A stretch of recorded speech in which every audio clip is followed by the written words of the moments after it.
বেতাজ বাদশাহ, সন্দেশখালীর বেতাজ বাদশাহ বাঘও বলা হচ্ছে। হ্যাঁ ওই সেই, তাহলে কে হাত দিয়েছে? মমতা।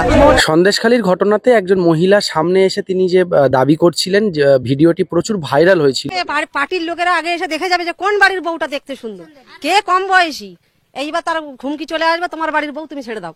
সেই মহিলাকে আমরা দেখলাম বিজেপির জমায়েতে খুব আনন্দিত হয়ে তিনি গিয়ে বললেন, সন্দেশখালীতে আমরা পদ্মফুল ফোটাবো। বীজ বৃক্ষটাকে তুলে ফেলে এখানে পদ্মফুলটা যাতে দিই, যাতে মানুষ শান্তিতে থাকতে পারে। এর জন্য এত কষ্ট করে সন্দেশখালী থেকে এসেছি। ওখানে জোর করে নাকি নারীদেরকে রাত্রেবেলা নিয়ে যাওয়া হতো। না মিথ্যে কথা বলবো কেন? সত্যি কথা না হলে বুকের পাটা থেকে এত দূর আসতে পারি, বারাসাত পর্যন্ত। দেখুন, আমরা প্রথম থেকেই বলে এসেছি এখানে দুটো বিষয় আছে। এক, নিশ্চিতভাবে ওখানে কিছু ভুল হয়েছে, এটা প্রথমে স্বীকার করা উচিত, এবং দল তার বিরুদ্ধে ব্যবস্থা নিয়েছে। এটাই তৃণমূল কংগ্রেস, যে তৃণমূল কংগ্রেস মনে করে যেখানে দোষ আছে, যেখানে ভুল আছে, সেটা শুধরে নেওয়ার সময় আছে। এবং আমাদের নেতা অভিষেক বন্দ্যোপাধ্যায় সবসময় বলেছেন জিরো টলারেন্স, এবং সেটা আমরা করে দেখিয়েছি। আমাদের দলের 3 জন অ্যারেস্ট হয়েছে, শেখ শাহজাহানকে সাসপেন্ড করা হয়েছে 6 বছরের জন্য দল থেকে। সুতরাং দলগত যা ব্যবস্থা নেওয়ার সেটা নিয়েছেন, এবং মমতা বন্দ্যোপাধ্যায়ের নেতৃত্বে যে সরকার চলছে সেই পুলিশই অ্যারেস্ট করেছে। কিন্তু ঠিক পাশাপাশি আর একটা জিনিসও আমরা বলেছিলাম, সেই পুলিশই আবার লুকিয়ে রেখেছিল শাহজাহানকে, এমন অভিযোগ বিরোধীদের রয়েছে। না, বিরোধীদের অভিযোগ থাকতেই পারে, কারণ আমরা তথ্য দিয়ে দেখিয়েছিলাম যে হাইকোর্টের পক্ষ থেকে একটা সামান্য বিধিনিষেধ ছিল। সেই বিধিনিষেধটা অভিষেক বন্দ্যোপাধ্যায় সামনে আসার পরেই কোর্টের পক্ষ থেকে ক্ল্যারিফাই করা হয়, এবং ক্ল্যারিফাই করার পরেই 48 ঘন্টার মধ্যে অ্যারেস্ট হয়। কিন্তু আরেকটা যে বিষয়, আমরা প্রথম থেকে এটাও বলে আসছিলাম, যেভাবে বিষয়টাকে তুলে ধরা হচ্ছে, দুভাবে এটাকে ধরা হচ্ছে। এক, প্রথমে বিজেপির নেতৃত্ব এখানে একটা কমিউনাল অ্যাঙ্গেল দেওয়ার চেষ্টা করেছিলেন, রোহিঙ্গা এসব বলার চেষ্টা করেছিলেন। বলা হচ্ছিল বেছে বেছে হিন্দু মেয়েদেরকে ডাকা হতো, এই ব্যাপারগুলো যেটা নিয়ে কংগ্রেস সিপিএমও প্রতিবাদ জানিয়েছে যে কমিউনাল ব্যাপারটা নেই।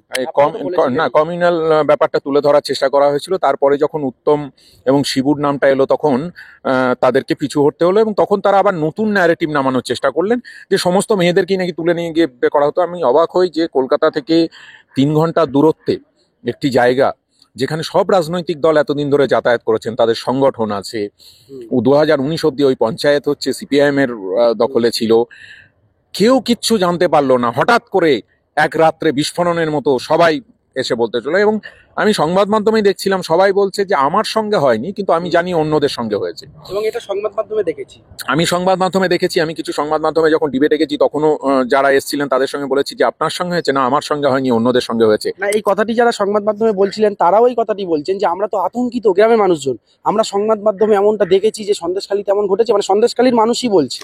সেইটাই আমাদের বক্তব্য ছিল। তো বিজেপি একটা স্ক্রিপ্টেড নাটক ওখানে তৈরি করার চেষ্টা করছে, যেখান থেকে আসলে তারা ভয় পাচ্ছে যে বাংলায় মহিলাদের, মায়েদের ভোটের একটা বড় অংশ, অর্থাৎ বলতে গেলে প্রায় পুরোটাই হচ্ছে মমতা বন্দ্যোপাধ্যায়ের উপর ভরসা রেখেছেন, তৃণমূল কংগ্রেসের উপর ভরসা রেখেছেন, এবং আমাদেরকে আশীর্বাদ করেছেন গত নির্বাচনগুলোতে।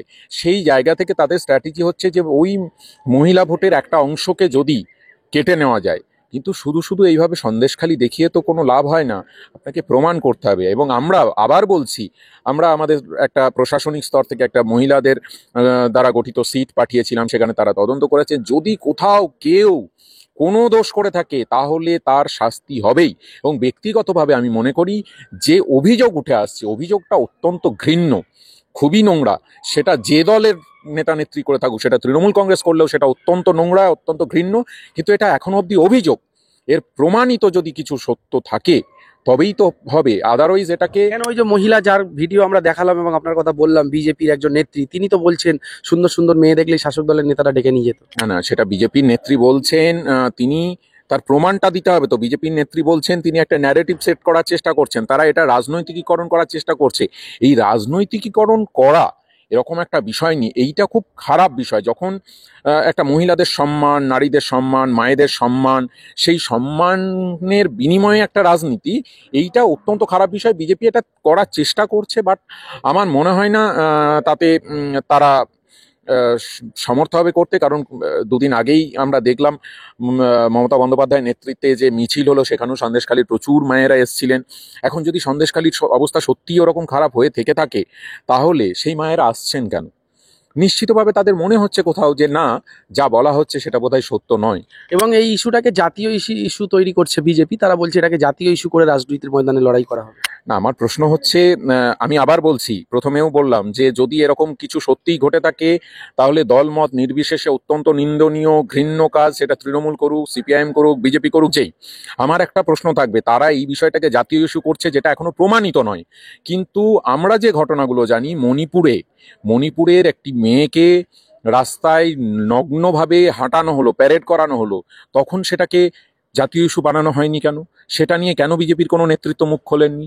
যখন উত্তরপ্রদেশের হাথরাসে একটি মেয়েকে ধর্ষণ করে পুড়িয়ে দেওয়া হলো যাতে কিনা তার কোনো প্রমাণ না থাকে, তখন কেন বিজেপি নেতৃত্ব মুখ খুললেন না? তখন কেন এটাকে জাতীয় ইস্যু বানানোর চেষ্টা হলো না?